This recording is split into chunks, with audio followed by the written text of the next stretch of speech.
Good morning, everybody. So here's my little girl. We've been sitting out here for 2 hours.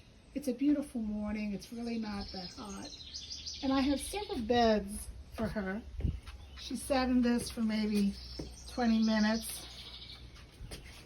She was in this for probably an hour.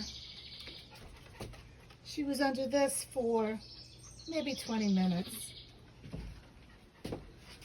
Oh, and now here she is.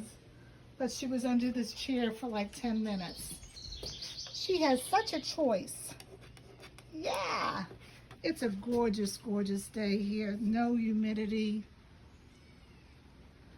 Just gorgeous. We are loving our time at the lake on the porch. I have 2 citronella plants to ward off the mosquitoes, and I've made some clippings. And I have these towels on the chair so the bugs don't bite me. How you doing, Miss Bella?